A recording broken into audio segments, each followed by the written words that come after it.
ठीक, चलिए। Good afternoon. तो मुझे फटाफट बताइए कि हमने लास्ट क्लास में कहाँ तक कंप्लीट किया था, फिर हम उसके आगे बढ़ेंगे। याद है आप लोगों को हमने क्या पढ़ा था?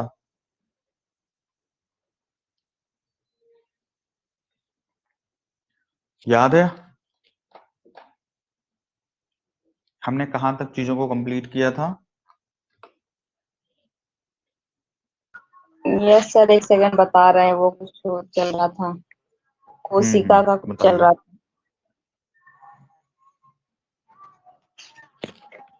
लास्ट हमने पढ़ा था ये मोनिका जगत के बाद तो कुछ पढ़ा था।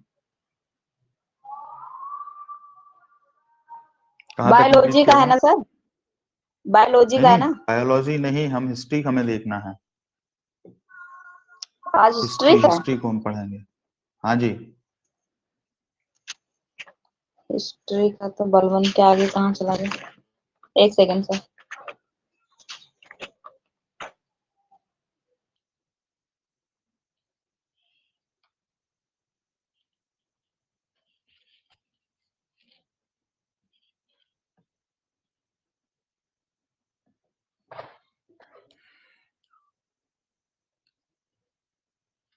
आप लोगों ने इसके क्वेश्चन सॉल्व किए थे पहले? No sir. क्वेश्चन क्यों नहीं सॉल्व किए? एक बार आप लोग थोड़ा सा अपने उससे एमसीक्यू सॉल्व करेंगे, क्वेश्चन सॉल्व करेंगे, तो आपको खुद ब खुद चीजें क्लियर होंगी, है ना? खुद से तो करना सर। हाँ, मतलब मैं तो जो क्वेश्चन आपको करवाऊंगा वो तो करवाऊंगा ही, साथ ही साथ हमें एक बार खुद से एफर्ट करने हैं। प्रीवियस ईयर में जो भी क्वेश्चंस आए हुए हों हम उनको सॉल्व करें, एमसीक्यू वगैरह सॉल्व करें, तो हमें एक बार चीजें क्लियर होंगी अच्छे से। सर हमने 7 जुलाई को लास्ट क्लास ली थी, आप बीच में ही चले गए थे। मोहम्मद उत्तर पश्चिम सीमा प्रांत की सुरक्षा का दायित्व 1885 में तामर हमने एक बड़ी सेना को देता है। तो मैंने आपको बलवन को कंप्लीट करवाया था, और बलवन में मैंने आपको उसके बंगाल विद्रोह तक कंप्लीट करवा दिया था। ठीक है। अभी बलवन के द्वारा किए गए सुधार जो हैं वो हमें देखने थे। मुझे याद है, पर मैं देखना चाह रहा था कि आप लोगों को याद है कि नहीं है। वो क्या नाम है, ना? मंगोल समस्या का ही तो चल रहा था सर। वो बीच में आप हट गए थे, फिर क्लास चल नहीं रही थी सही से। नहीं, वो तो उसके बाद फिर मैंने एक क्लास और ली थी। मंगोल समस्या का समाधान मैंने बताया था। मेवातियों और राजपूतों के विरुद्ध लौह और रक्त की नीति जो अपनाई थी वो मैंने बताई थी। इसके अलावा मैंने आप लोगों को बंगाल विजय बताया था। ठीक है। उसके समय में जो विद्रोह होते हैं उन विद्रोहों पर हमने चर्चा की थी। तो तमाम ऐसी चीजें हैं जिन पर हमने चर्चा की थी। मतलब ये ठीक है। 7 जुलाई उस को आपने एक क्लास फिर से अटेंड की थी? हाँ, हमने ये सारी चीज चर्चा कर ली थी ना, यहाँ तक हमने चीजों को पढ़ लिया था। तो ये मैंने नहीं पढ़ा था, मैंने लास्ट यही पढ़ा था। 12 बजे वाली क्लास हाँ ली थी हाँ, मैंने। चलिए, कोई बात नहीं है। तो उसके बाद जो है हमें अब नेक्स्ट क्लास जो है हम फिर सर से जी, देखेंगे। आप जो शुरुआत में क्लास लिए थे तब भी मेडिवल हिस्ट्री पढ़ाए थे क्या? नहीं, मैंने शुरुआत में मतलब कब? ये सर आप जो मार्च अप्रैल के समय नहीं, आप जो उस टाइम पे पढ़ाना मैं स्टार्ट मॉडर्न किए थे हिस्ट्री ले रहा 9:30 था, बजे। मॉडर्न हिस्ट्री ले रहा ओके सर। था, आधुनिक भारत। नहीं, रिकॉर्डिंग देख रही थी इसलिए मैं पूछ रही थी सर वही है कि अलग है करके। नहीं नहीं, आधुनिक आधुनिक भारत उस टाइम पे मैंने पढ़ाया, है ओके ना? सर। चलिए ठीक है, तो अभी हम आगे बढ़ते हैं और एक एक करके समझने का प्रयास करते हैं। ठीक है, ऐसा। तो देखिए,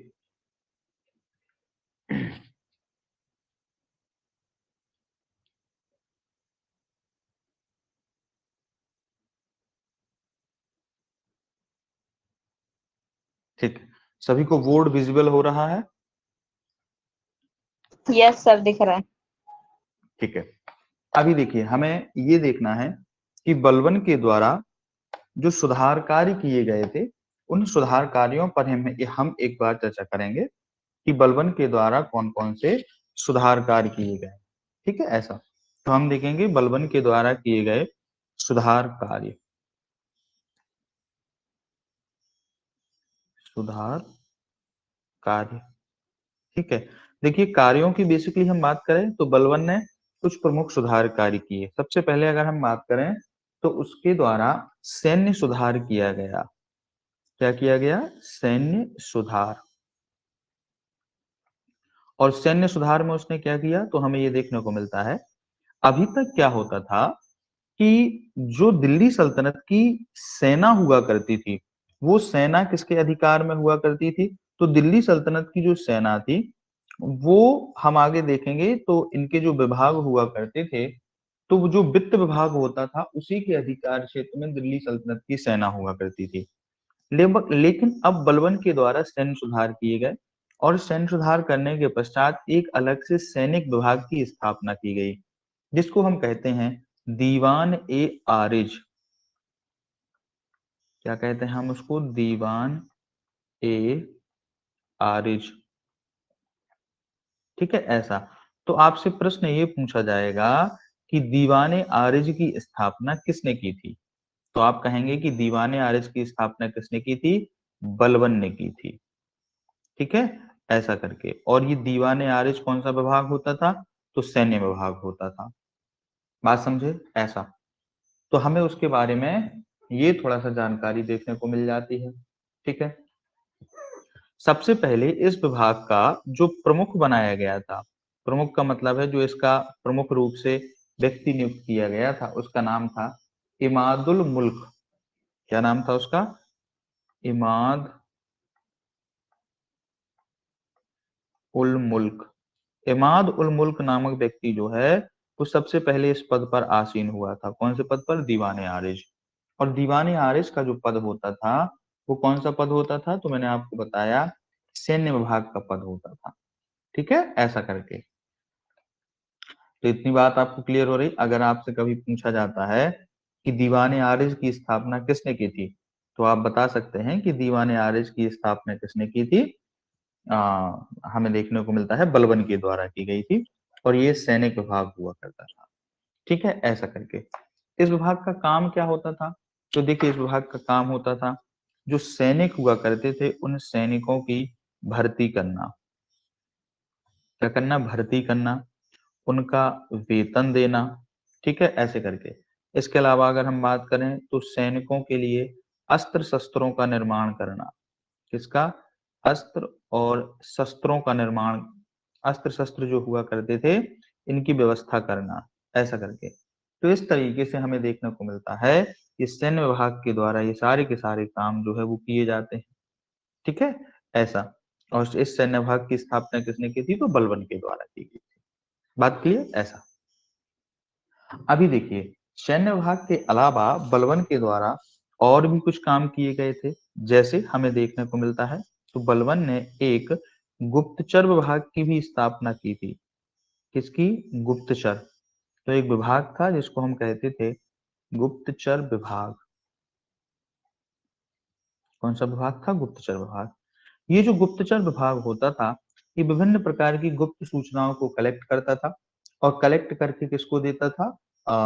हमें देखने को मिलता है जो कलेक्ट सूचनाएं कलेक्ट करके और बलबन तक क्या करता था? ये सूचनाओं को पहुंचाने का काम करता था। ठीक है, ऐसे करके। बलबन के समय में जो गुप्तचर विभाग बनाया गया था, इस गुप्तचर विभाग में जो गुप्तचर हुआ करते थे, इन गुप्तचरों को वरीद कहा जाता था। क्या कहते थे? तो वरीद के नाम से इनको जाना जाता था। समझे? ऐसे करके। और जो विभाग होता था उसको वरीद ए मुमालिक कहा जाता था।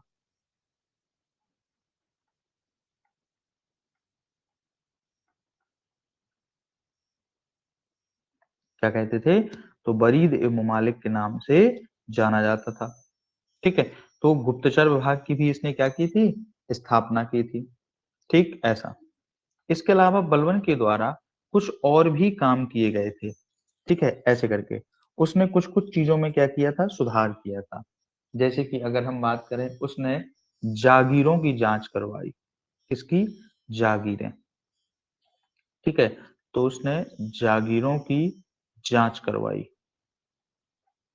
ठीक है, जागीरों की जांच करवाई। जागीरों की जांच में उसने कहा कि ऐसी जागीरें जो शमशी अमीरों को सैनिक सेवा के बदले में दी गई थी। ठीक है, अब शमशी अमीर कौन हुआ करते थे? जो अमीर राज्य की तरफ से सुविधाएं पाते थे, उनको जो सैनिक सुविधाओं के बदले में जागीरें दी गई थी। देखो पहले क्या होता था कि जैसे जो सैनिक होते थे, अब होता ये था कि इन सैनिक जब सेना में नियुक्त होंगे तो इनको वेतन भी देना होगा। जब इनको वेतन देना होता था, तो वेतन के रूप में क्या होता था, नगद पैसा नहीं दिया जाता था। पैसा के बदले भूमि उपलब्ध करवाई जाती थी। क्या उपलब्ध करवाई जाती थी? भूमि। तो भूमि से प्राप्त होने वाली जो आय थी वो सैनिक के पास चली जाती थी। अब कभी-कभी क्या होता था कि जैसे सैनिक है, उसकी मृत्यु हो गई या वो मर गया या फिर उसने सैनिक नौकरी छोड़ दी, तो उसने ये सब कर तो देता था, लेकिन फिर भी उसकी जो भूमि होती थी ये उससे नहीं छीनी जाती थी। ऐसा आज भी जैसे आपने देखा होगा कि कई ऐसे सरकारी कर्मचारी होते हैं जो रिटायर्ड हो जाते हैं और रिटायर्ड होने के बाद भी कई वर्षों तक सरकारी आवास में ही रहते हैं। ठीक है, ऐसे करके तो इनको भी बोला गया कि ये जो भूमि हुआ करती थी, ये भूमि इन्होंने नहीं छोड़ी। तो ऐसी कंडीशन में बलबन ने इसकी जांच करवाई और जांच करके कहा कि इस तरीके से अगर कोई भूमि लिए हुए है, उस समय उसको जागीर कहते थे, तो उन जागीरों को वापस क्या किया जाए, छीन लिया जाए, है ना, ऐसा करके। तो उसने समस्त प्रकार के ऐसे आदेश दे दिए। लेकिन दिल्ली का एक कोतवाल जिसका नाम था फखरुद्दीन। क्या नाम था उसका? फखरुद्दीन। तो इसके कहने पर इसने विनय की। किससे विनय की? बलबन से। इसने बलबन से विनय की कि हुजूर, जो असहाय लोग हैं, कैसे लोग हैं? असहाय। असहाय का मतलब क्या है? जो कमाने में सक्षम नहीं है। जैसे अगर हम बात करें कि मान लो किसी के पिता सैनिक थे, लेकिन उनकी मृत्यु हो गई, तो घर में कोई नहीं है, सिर्फ कौन है? बच्चे हैं। ठीक है। या फिर अगर हम बात करें उसकी, ओनली सिर्फ विधवा पत्नी है, ऐसे करके, या फिर बूढ़ी माँ है। तो इस तरीके से अगर कोई असहाय लोग हैं, तो इनकी जागीरों को ना छीना जाए, बाकी अन्य लोगों की जागीरों को छीन लिया जाए अगर वो सहायक हैं और कमाने में सक्षम है। तो बलबन ने कहा ठीक है, और अपने उस दोस्त के कहने पर और क्या किया, असहायों की जागीरें नहीं छीनने का उसने आदेश दिया था। ठीक है, ऐसे करके। और इस तरीके से हमें देखने को मिलता है कि बलबन के द्वारा कुछ सुधारात्मक कार्य जो हैं वो यहाँ पर किए गए थे। ठीक है, ऐसा। तो ये हमें यहाँ पर जानकारी देखने को मिल जाती है। क्लियर? अभी बताइए मुझे फटाफट, यहाँ तक आप लोगों को चीजें क्लियर हो रही? Yes sir. ओके। तो अभी हम इसके आगे बढ़ें। ठीक है, जी सर। ओके। अभी देखिए, आगे जाके हमें ये देखने को मिलता है कि 1286 के आसपास की बात है। 1286, 1286। 1286 में क्या होता है, बलबन की मृत्यु हो जाती है। ठीक है, ऐसा। जब 1286 में बलबन की मृत्यु हुई, तो मृत्यु होने के बाद प्रश्न ये उत्पन्न हुआ कि उसका उत्तराधिकारी किसे बनना चाहिए। मैंने आपको बताया था कि बलबन के दो पुत्र थे। कितने पुत्र थे? दो पुत्र। एक जिसका नाम था मोहम्मद, और दूसरा जिसका नाम था बुगरा खां।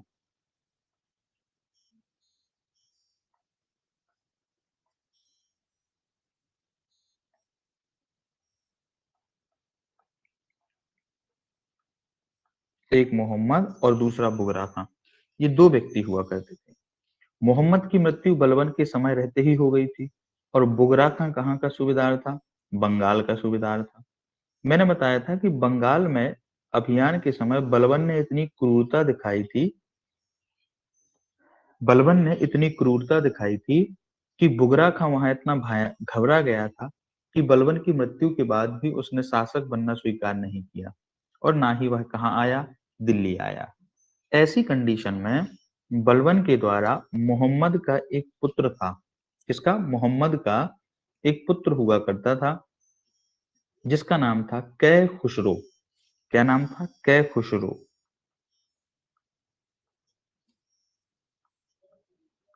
कै खुसरो हुआ करता था। कै खुसरो को उसने अपना उत्तराधिकारी घोषित किया, ऐसे करके बलबन ने, कि मेरी मृत्यु के बाद जो मेरा अगला उत्तराधिकारी होगा वो कौन होगा, तो कै खुसरो जो है वो मेरा उत्तराधिकारी होगा। ठीक है, ऐसे करके। लेकिन हुआ ये कि जब बलबन की मृत्यु हुई तो उस समय जो दिल्ली का कोतवाल था, जिसका नाम था फखरुद्दीन मोहम्मद, हमने अभी जिसके बारे में देखा था,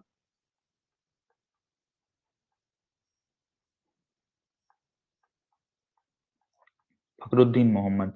ये जो फखरुद्दीन मोहम्मद था ये बड़ा चालाक निकला।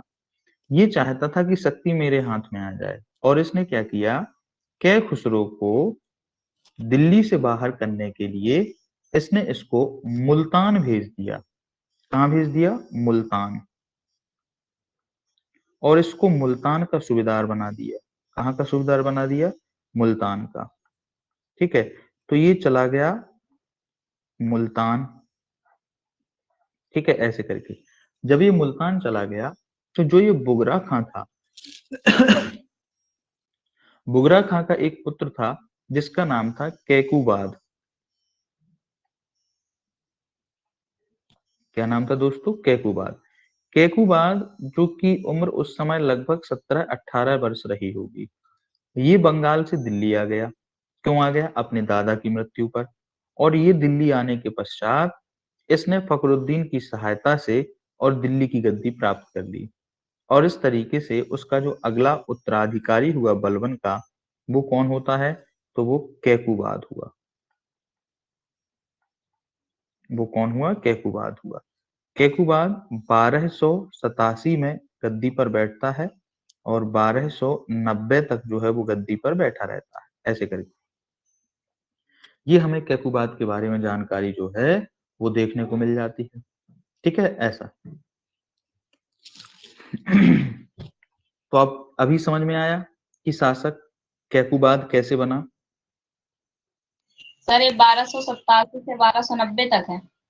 हाँ, यहाँ नीचे लिख देता हूँ 1287 से 1290 तक। ठीक है, शासक कौन था, कैकुबाद। और कैकुबाद किसका पुत्र था, बुगरा खां का। बुगरा खां का पुत्र हुआ करता था, है ना, ऐसा करके। तो इसके बारे में हमें ये जानकारी देखने को मिल जाती है। ठीक है, ऐसा। अभी देखिए, तो अगला शासक कौन बन गया, कैकुबाद नामक व्यक्ति है जो है ये क्या बना, शासक बना था। कैकुबाद के संबंध में कहा जाता है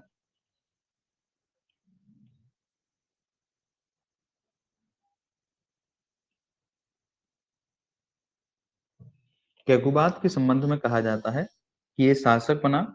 शासक बनने के पश्चात कैकुबाद के समय में इसके जो पिता थे, पिता कौन थे, बुगरा खां, इन्होंने क्या किया, अपने आप को बंगाल में, चूंकि ये कहाँ के शासक हुआ करते थे, बंगाल, तो बंगाल में इन्होंने अपने आप को स्वतंत्र घोषित कर दिया। क्या घोषित किया, स्वतंत्र।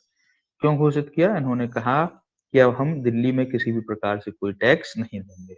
तो कैकुबाद के समय में इन्होंने अपने आप को बंगाल में स्वतंत्र घोषित कर दिया था, है ना, ऐसा करके।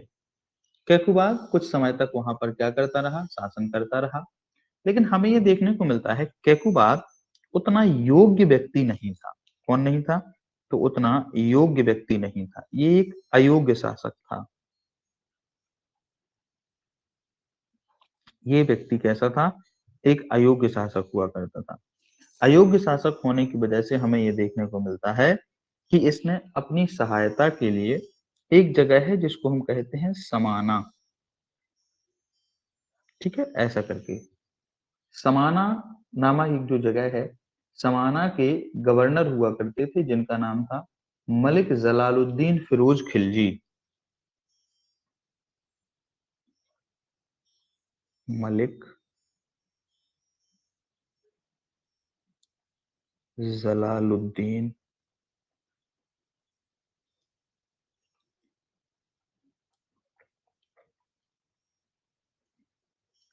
फिरोज खिलजी।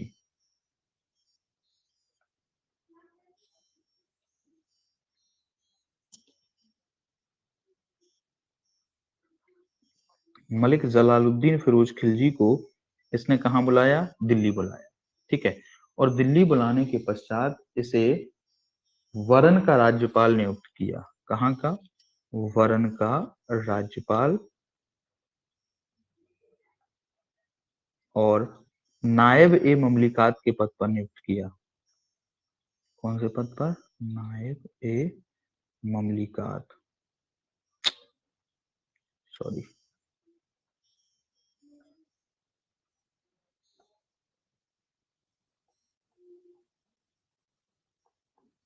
तो नायब ए ममलिकात के पद पर नियुक्त किया। आपको पता है कि नायब ए ममलिकात का पद जो है ये बड़ा महत्वपूर्ण पद होता है। क्यों महत्वपूर्ण पद होता है? क्योंकि नायब ममलिकात के पद पर जब कोई व्यक्ति आसीन होता है तो उसको ये अधिकार प्राप्त होता है कि वो जो सुल्तान आदेश देता है, सुल्तान के दिए गए आदेश को भी क्या कर सकता है? बदल सकता है। मतलब उसकी शक्ति किसके बराबर होती है? सुल्तान के आदेश की शक्ति के बराबर होती है। ठीक है, ऐसे करके तो उसको नायब ममलिकात के पद पर नियुक्त किया गया और शाइस्त खां की उपाधि भी दी उसे।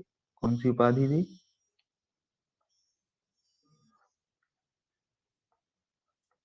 शाइस्त खां। तो शाइस्त खां की क्या दी गई? उपाधि भी उसके द्वारा दी गई।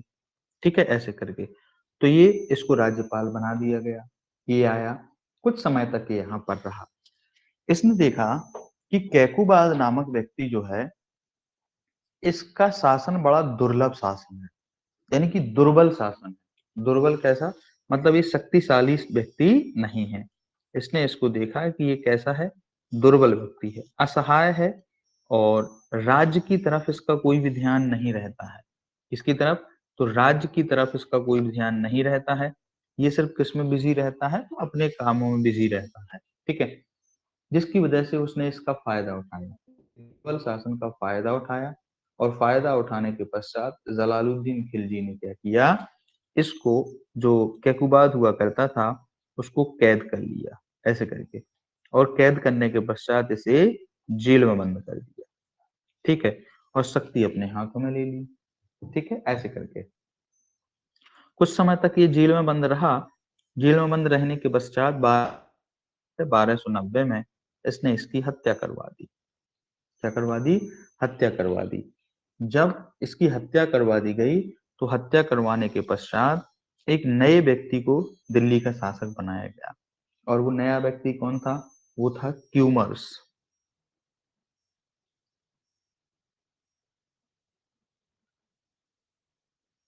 क्यूमर्स को दिल्ली की गद्दी पर बैठाया गया। कब बैठाया गया? 1290 में।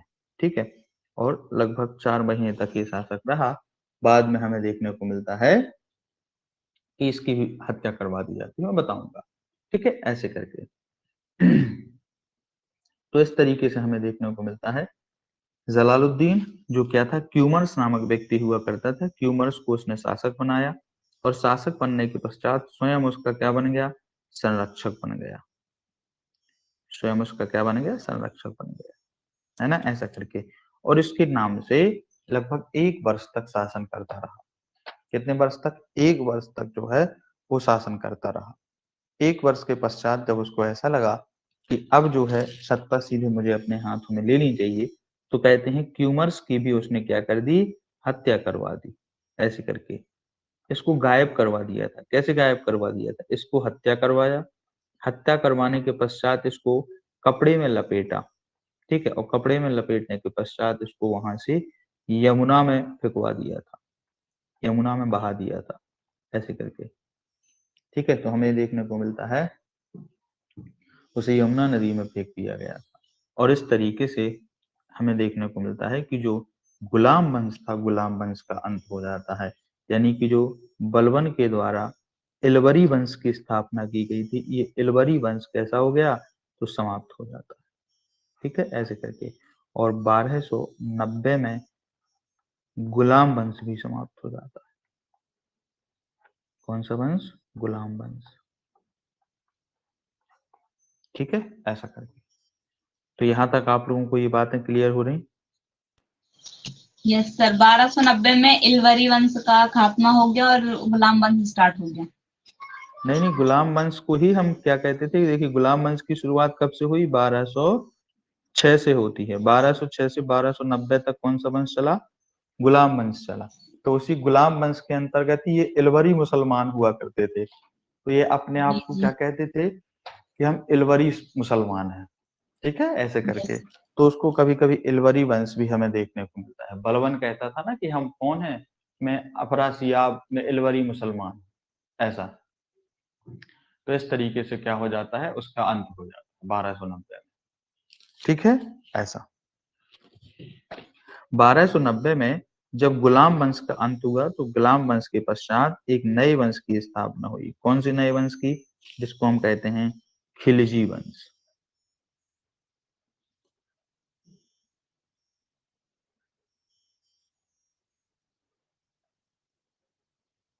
खिलजी वंश। खिलजी वंश कब से कब तक? 1290 से 1320 तक, ठीक है। तो 1290 से 1320 तक जो दिल्ली में शासन रहा वो किसका रहा? खिलजी वंश का रहता है। बात समझे? ऐसा करके तो इसकी जानकारी हमें यहाँ देखने को मिलती है।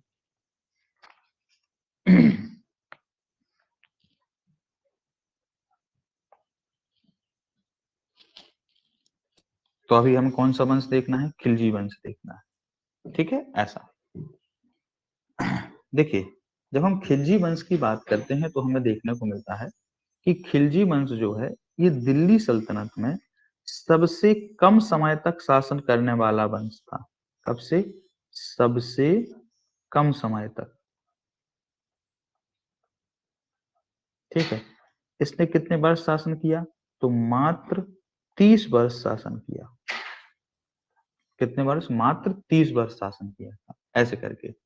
1290 में इसकी शुरुआत होती है और 1320 तक जो है वो शासन चलता रहता है, ठीक है, ऐसे करके। तो ये सबसे कम समय तक शासन करने वाला वंश हुआ करता था। खिलजी वंश के समय में कई सारे बदलाव हुए। जैसे कि अगर हमें देखने को मिलता है कि दिल्ली में कई सारे सामाजिक बदलाव हुए, आर्थिक बदलाव हुए, ठीक है। कैसे? सामाजिक और आर्थिक बदलाव जो है वो हमें देखने को मिलते हैं। और इन सामाजिक आर्थिक बदलाव ने तत्कालीन समय की जो राजनीति थी, राजनीति को भी क्या किया? प्रभावित किया, ठीक है, ऐसे करके। कैसे बदलाव हुए हम उनको एक एक करके देखने का प्रयास करेंगे। खिलजी सत्ता जो है जब परिवर्तित, मतलब गुलाम वंश का अंत होने के बाद जब खिलजी वंश की स्थापना होती है तो इतिहास में इसे हम खिलजी क्रांति के नाम से जानते हैं। किसके नाम से? खिलजी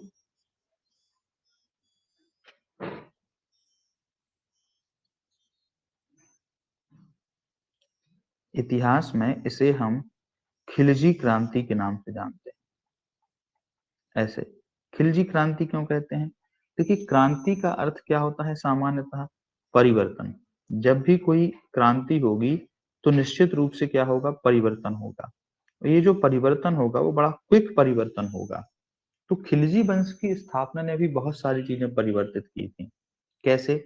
हमें देखने को मिलता है खिलजी वंश के शासकों को सर्वमान्य रूप से स्वीकृति नहीं मिली थी, यानी जनता ने इनको शासक मूलतः स्वीकार नहीं किया था। क्यों स्वीकार नहीं किया था? इसलिए क्योंकि जो तुर्की अमीर हुआ करते थे, कौन से थे?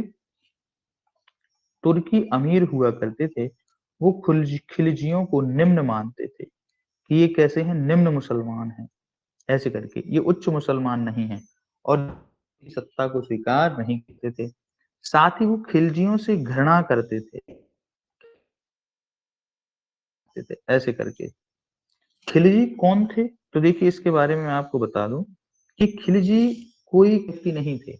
आप ऐसा नहीं कह सकते हो कि किसी उच्च कुल के थे, उच्च वंश के थे या इस तरीके से व्यक्ति थे, तो ऐसा कुछ भी नहीं था। खिलजियों का कुछ कहना था, वो एक सर्वसाधारण वर्ग के हुआ करते थे और अफगानिस्तान के रहने वाले थे। कहाँ के थे? अफगानिस्तान, ठीक है। अफगानिस्तान में हमें देखने को मिलता है कि यहाँ के ये रहने वाले हुआ करते थे, ठीक है। अफगानिस्तान में हमें देखने को मिलता है एक क्षेत्र है जिसको हम कहते हैं खल्ज क्षेत्र। कौन सा क्षेत्र? खल्ज। खल्ज क्षेत्र। इसी खल्ज क्षेत्र से एक नदी निकलती है जिसको हम कहते हैं हेलमंद नदी, कौन सी नदी? हेलमंद, ठीक है। तो इसी खल्ज क्षेत्र में हेलमंद नदी जो हुआ करती थी, उसके दोनों ओर, जैसे ये नदी है तो इसके दोनों ओर का जो क्षेत्र हुआ करता था उसको हम खल्ज क्षेत्र कहते थे। और यहीं के जो निवासी थे वही निवासी आगे जाके क्या कहलाए? तो खिलजी कहलाए। वही निवासी आगे जाके क्या कहलाए? खिलजी कहलाए। लेकिन हुआ ये कि जब इस्लाम का प्रचार प्रसार होता है और यहाँ पर किसका आक्रमण होता है? अरबों का आक्रमण होता है, तो ये खिलजी यहाँ से इस ये हेमलंद हेलमंद नदी का क्षेत्र और खल्ज क्षेत्र छोड़ के भाग जाते हैं। और कहाँ चले जाते हैं? तुर्कमेनिस्तान चले जाते हैं। तुर्कमेनिस्तान चले जाते हैं और इन्हीं का रहन सहन, इन्हीं का खान पान, सारी चीजें इन्हीं की ही सीख लेते हैं। इस तरीके से ये कैसे हो जाते हैं? तुर्की बन जाते हैं, ऐसे करके। लेकिन ये मूलतः कौन हुआ करते थे? तो मूलतः अफगान हुआ करते थे। मूलतः कौन थे? अफगानी हुआ करते थे, ठीक है, ऐसे करके। तो इनके बारे में हमें ये देखने को मिलता है, पहले ये खल्ज क्षेत्र में रहा करते थे, जो कि कहाँ पर था? तो हेलमंद नदी के किनारे हुआ करता था। बाद में अरबों के डर से भाग के कहाँ चले जाते हैं? तुर्कमेनिस्तान। तो तुर्कियों की रहन सहन, खान पान, बोली, भाषा सब सीख लेते हैं। और इस तरीके से हम इनकी उत्पत्ति के बारे में जानकारी देखने को मिल जाती है, ठीक है, ऐसा। तो अभी इतनी बात आप लोगों को क्लियर हो रही है, समझ में आ रहा है? Yes sir. ओके, ठीक है। कई विद्वान ऐसे भी हैं, जैसे अगर हम बात करें, जो मानते हैं कि ये तुर्की ही है, ठीक है। कौन से हैं? तुर्की ही है। जैसे एक हमें इतिहासकार देखने को मिलते हैं, इनका नाम है रावर्टी। क्या नाम है? रावर्टी नामक इतिहासकार हैं, ठीक है। जिनको कहा जाता है बारथोल्ड। क्या नाम? तो रावर्टी आदि इतिहासकारों का ऐसा मानना है कि ये कौन हुआ करते थे? तुर्की ही हुआ करते थे, ठीक है, ऐसे करके। इसलिए क्योंकि इनका मानना है कि ये सब सिर्फ अफगानी थे, मतलब सिर्फ अफगान क्षेत्र से उत्पत्ति थी, इसलिए अफगान थे। उन भाषा, संस्कृति, पहनावा, ओढ़ावा, जितनी भी प्रकार की चीजें हैं वो सब क्या हो चुकी थी? तो वो सब तुर्की ही हुआ करती, ठीक है, ऐसा करके। तो शुरुआत में हमें इनके बारे में क्या होता है? जानकारी देखने को मिल जाती है। खिलजियों के संबंध में कहा जाता है कि जब ये शासक बने तो शासक बनने के पश्चात, मतलब शासक बनते समय इन्होंने जो बलवन के द्वारा चीजों को स्थापित किया गया था, किसके? बलवन के द्वारा चीजों को स्थापित किया गया था, परंपराओं को तोड़ा इन्होंने। किसको तोड़ा? उन परंपराओं को तोड़ा। क्योंकि बलवन तो ये कहता था कि जो शासक, वो शासक कौन होता है? वो शासक ईश्वर की परछाई होता है, ईश्वर की परछाई होता है, ठीक है। और अगर ईश्वर की परछाई क्या होता है? शासक है, तो ऐसी कंडीशन में जो आम नागरिक हैं वो तो कभी शासक बन ही नहीं सकते थे, एक चीज। दूसरी चीज, उसने किसकी शुद्धता पर? रक्त की शुद्धता पर बल दिया। अब देखिए, वो कहता है कि एक शुद्ध रक्त वाला व्यक्ति ही क्या बन सकता है? शासक बन सकता है। वो खुद कहता है कि मैं कौन से वंश का हूँ? तो फिरदौसी की शाहनामा में वफरा सियाब वंश का उल्लेख किया गया है। वो कहता है मैं उसी वंश का व्यक्ति हूँ, ऐसा करके। लेकिन खिलजियों ने इस प्रकार की चीजों को परिवर्तित कर दिया। खिलजियों ने क्या किया? इस प्रकार की चीजों को परिवर्तित कर दिया, हटा दिया। उन्होंने बोला नहीं, साधारण वर्ग का व्यक्ति भी शासक बन सकता है। कौन बन सकता है? तो साधारण व्यक्ति भी शासक बन सकता है। क्यों? अगर उसमें क्या है? शक्ति है तो। अगर उसमें क्या है? शक्ति है तो, ठीक है। और वो व्यक्ति तब तक शासक बना रहेगा जब तक उसके हाथ में क्या है? शक्ति है। जिस दिन वो शक्तिहीन हो जाएगा, उसको शासक के पद से भी क्या किया जाएगा? हटा दिया जाएगा, ऐसा करके। और इस तरीके से उसने सर्वसाधारण वर्ग को कहां तक पहुंचा दिया? तो ये उम्मीद दिलाई कि सर्वसाधारण वर्ग भी उच्च से उच्च पद को जो है वो धारण कर सकता है, ठीक है, ऐसे करके। इसके अलावा अगर हम बात करें तो खिलजी ही ऐसे व्यक्ति हुआ करते थे, हम आगे देखेंगे, जिन्होंने सबसे पहले भारतीयों को उच्च पदों पर नियुक्त किया। किसको? भारतीयों को। अभी तक हमें ये देखने को मिल रहा था कि जो भारतीय मुसलमान थे, उन भारतीय मुसलमानों को उच्च पदों पर नियुक्त नहीं किया जाता था। क्यों?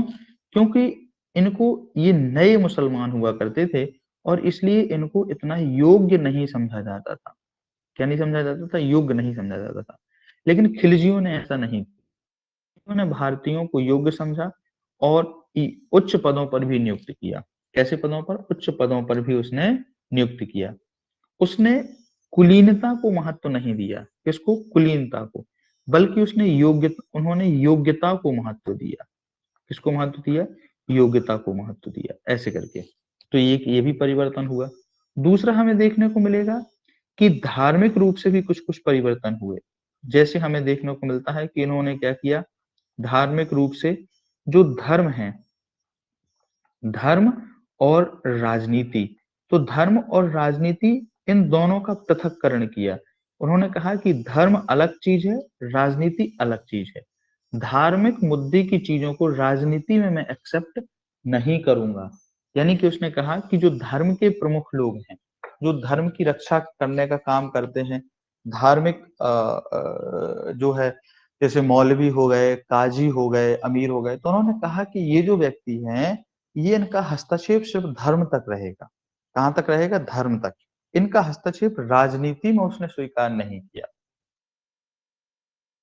सुल्तान होता है और सुल्तान को क्या करना है, क्या नहीं करना है, ये वो खुद डिसाइड करेगा।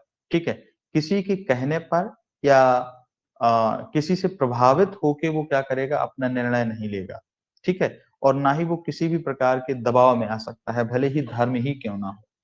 ठीक है? करके तो उन्होंने क्या किया, धर्म और राजनीति का क्या उसने क्या किया था, पृथक्करण किया था, अलग अलग कर की थी चीजों को। ठीक है? ऐसे करके। और इस तरीके से हमें देखने को मिलता है कि खिलजियों के द्वारा जो परंपराएं चालू की गई सत्ता निर्माण के लिए, महत्वपूर्ण परंपराएं हुआ करती थी। ठीक है? ऐसे करके उसने हम यह कह सकते हैं कि ये जो तमाम ऐसी चीजें हुई थी, तो चूंकि इससे बहुत सारी चीजें परिवर्तित हुई थी, और चूंकि बहुत सारी चीजें परिवर्तित हुई थी, इसीलिए इस घटना को इतिहास में खिलजी क्रांति के नाम से जाना जाता है। किसके नाम से? खिलजी क्रांति के नाम से जाना जाता है। ठीक है? ऐसे करके एक इतिहासकार है, कौन है? मोहम्मद हबीब, प्रोफेसर मोहम्मद हमीद, प्रोफेसर मोहम्मद हबीब। ठीक है? प्रोफेसर मोहम्मद हबीब कहते हैं कि गुलाम वंश के बाद जो खिलजी वंश की स्थापना हुई, वो मात्र एक सत्ता परिवर्तित नहीं थी। मतलब आप ऐसा नहीं कह सकते हो कि मात्र एक सत्ता परिवर्तित, ये क्या थी, एक क्रांति हुआ करती थी। कैसी थी? एक क्रांति हुआ करती थी, इसमें कई सारे परिवर्तन जो हैं वो हमें एक साथ देखने को मिलते हैं। ठीक है? ऐसे करके तो इसकी जानकारी जो है वो हमें यहाँ देखने को मिल जाती है। ठीक है? चलिए, तो अम्मी मुझे ये बताइए, यहाँ तक आप लोगों को चीजें क्लियर हो रही? कोई डाउट तो नहीं लग रहा है? हाँ जी, क्लियर है सर, ठीक। ओके। सभी को विभूति,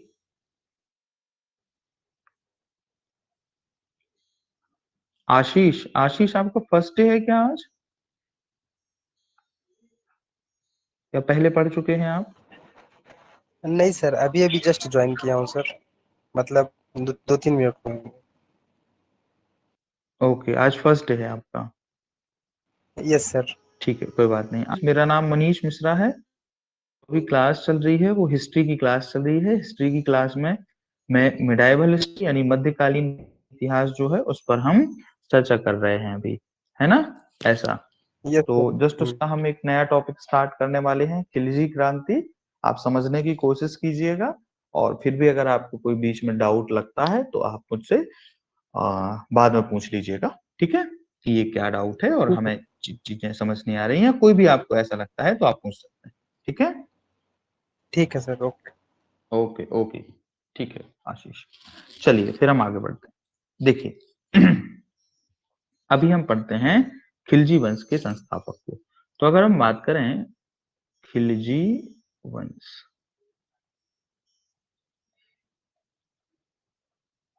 ठीक है। देखिए खिलजी वंश के संबंध में बात करें तो इसकी स्थापना जो है, यानी इसकी शुरुआत जो है वो किसके द्वारा की गई थी? तो इसका नाम, पूरा नाम था जलालुद्दीन फिरोज खिलजी।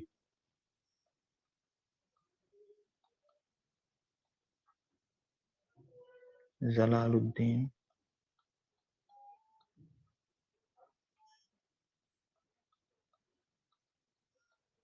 फिरोज खिलजी। जलालुद्दीन फिरोज खिलजी के द्वारा इस वंश की क्या की गई थी? शुरुआत की गई थी। जलालुद्दीन फिरोज खिलजी 1290 में शासक बनता है और 1296 तक जो है वो शासक बना रहता है। यानी मोटा मोटा आप ये कह सकते हैं कि लगभग 5 से 6 वर्ष तक जो है क्या होता है? शासक बना रहता है। कितने वर्ष तक? तो 5 से 6 वर्ष तक जो है वो शासक बना रहता है। ठीक है, ऐसे करके 1296 में क्या हो जाती है? उसकी मृत्यु हो जाती है। ठीक है, कौन था ये? तो देखिए अगर हम बात करें, शासक बनने से पहले कैकुबाद के द्वारा इसको शाइस्त खां की उपाधि दी गई थी। किसकी उपाधि? शाइस्त खां, सॉरी।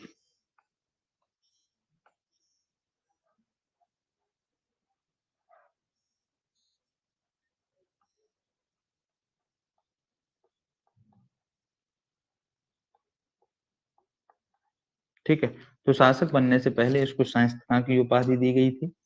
जलालुद्दीन फिरोज खिलजी जो है वो एक तुर्क मुसलमान हुआ करता था और एक तुर्क कबीले का प्रमुख था। किसका प्रमुख था? तो एक तुर्की कबीला हुआ करता था, उस कबीले का कहाँ था? प्रमुख हुआ करता था। और ये कहाँ का रहने वाला था? तो अफगानिस्तान का रहने वाला हुआ करता था। ऐसा करके इसके पूर्वज जो हैं, ये दिल्ली में आप ये कह सकते हैं कि जब इल्तुतमिश का शासन हुआ करता था। किसका? इल्तुतमिश। ठीक है, इल्तुतमिश के समय दिल्ली आए थे। किसकी तलाश में? आजीविका की तलाश में। ठीक है, तो इसके पूर्वज जो हैं वो आजीविका की तलाश में इल्तुतमिश के समय भारत आए थे और भारत आने के बाद जो है हमें देखने को मिलता है भारत में ही बस गए थे। ठीक है, ऐसा तो लंबे समय से भारत में रह गए थे। जब शासक कौन हुआ करता था? तो दिल्ली का शासक बलबन था।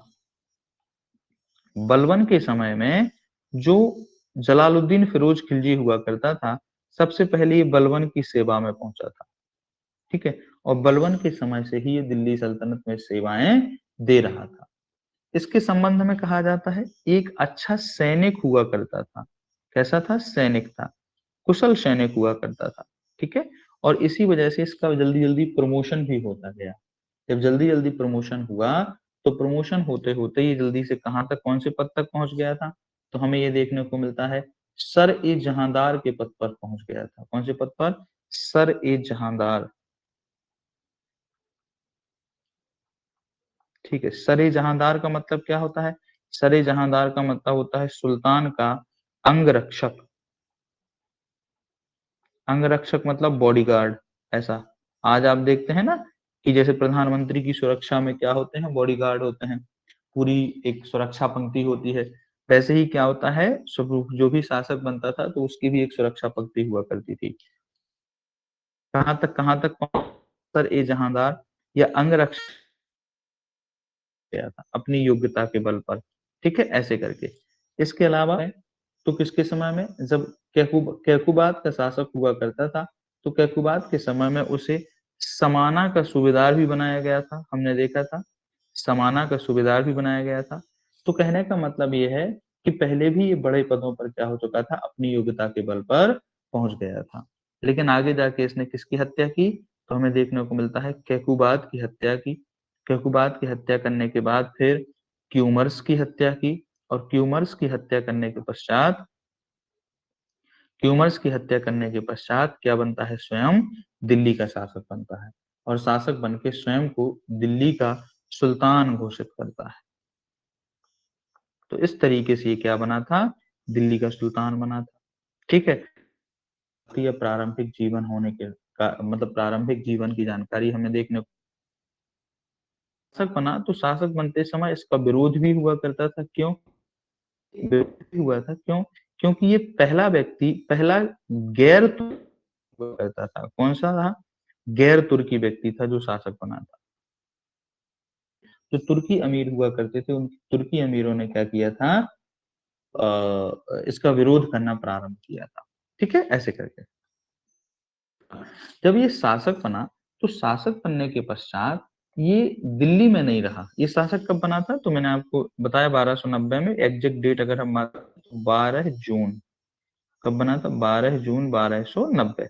तो 12 जून 1200 सॉरी 12 नहीं है ये, माफ कीजिएगा 13 है, 13 जून। ठीक है, 13 जून 1290 को ये क्या बना था, दिल्ली का शासक बना था। ऐसे करके जब शासक बना तो इसने बलबन के द्वारा बनाए गए महल में अपना राज्याभिषेक नहीं करवाया, बल्कि दिल्ली के बाहर एक किला था जिसने करवाया था, कैकूबाद ने करवाया था। कैकूबाद वो किलो खरी के नाम से जाना जाता था दोस्तों। इसके नाम से, हालांकि ये किलो खरी का जो किला है बना था, अभी आधा ही बना था, निर्माण कार्य इसका चल रहा था। तो उसने अब बने किलो खरी के महल में अपना क्या करवाया, राज्याभिषेक करवाया।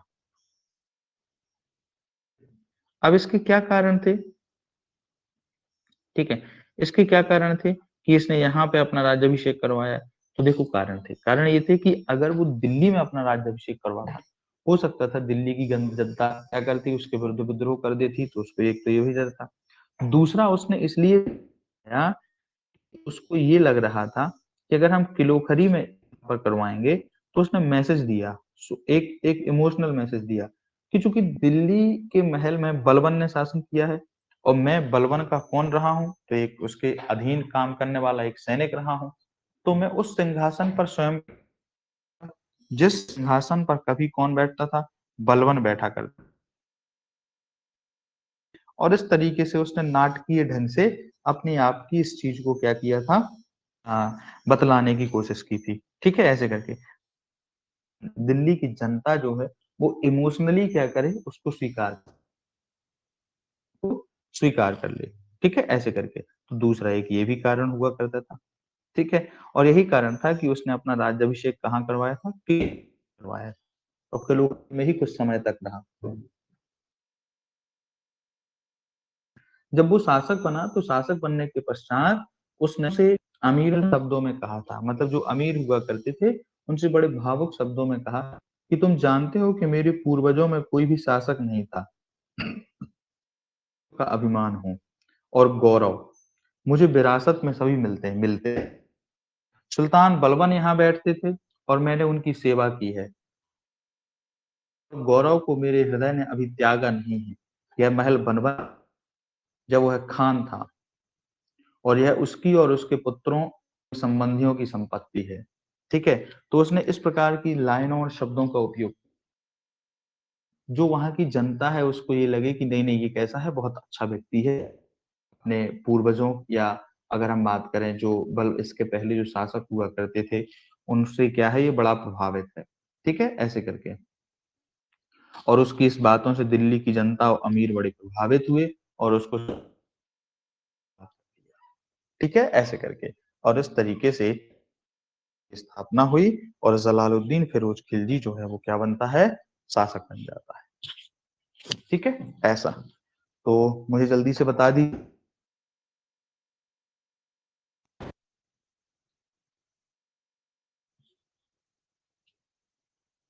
हाँ जी, कोई डाउट तो? नो सर, क्लियर है। क्लियर है सर। ओके, ठीक। हमारा ये किसकी शुरुआत होती है, तो हमने देखा खिलजी वंश की ये क्या हुई थी, शुरुआत हुई थी। ठीक है, ऐसा करके यस अभी जो हमारी क्लास का टाइम है वो यहीं पर, मतलब अभी आप लोगों की नई क्लास होगी ना इसके बाद, तो मेरी क्लास का टाइम जो है वो भी कंप्लीट होता है। तो इसके आगे वाला पॉइंट जो है, मतलब आगे का टॉपिक जो है वो हम कल देखेंगे, नेक्स्ट क्लास में देखेंगे। यहाँ तक कंप्लीट कर लीजिएगा। ठीक है, इसकी पीडीएफ जो है वो मैं स्टडी मटेरियल में अपलोड कर दूंगा, नोट्स में अपलोड कर दूंगा, तो वो आपको जो है आसानी से मिल जाएगा वहां पर, तो आप वो देख सकते हैं। ठीक है, ऐसा। और बाकी वीडियो आशीष, आप ऐसा कर सकते हैं कि जो मेरी प्रीवियस वीडियो है जब आप उसमें जाएंगे, कहाँ पर, लेक्चर्स में जाएंगे, तो लेक्चर्स में आपको रिकॉर्डेड वीडियो मिल जाएंगे, तो वहां पर आप जाके और वीडियो देख सकते हैं।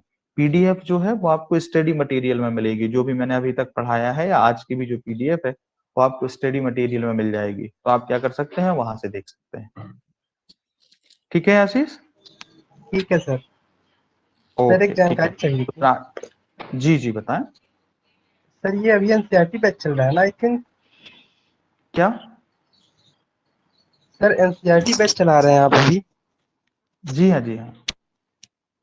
जी ठीक है सर। कितने महीने है तक ना, सर कंप्लीट हो जाता है? इसमें जो हमने सिलेबस डिसाइड किया है वो जो है अगस्त तक का सिलेबस है। ठीक है, 31 अगस्त तक का सिलेबस है। ठीक है, तो जी सर। उसमें टॉपिक वाइज टॉपिक आपको पहले से ही सिलेबस बता दिया जाएगा कि ये जो टॉपिक है वो कितने टाइम में कंप्लीट हो जाएंगे। ठीक है सर। है ना, तो उसको आप एक बार देख जी लीजिएगा। ठीक है सर। ओके आशीष, चलिए, thank you thank you. Sir. Thank thank you sir. Thank you. चलिए फिर आज की क्लास हम यहीं पर ओवर करते हैं, है ना? Yes sir. ओके।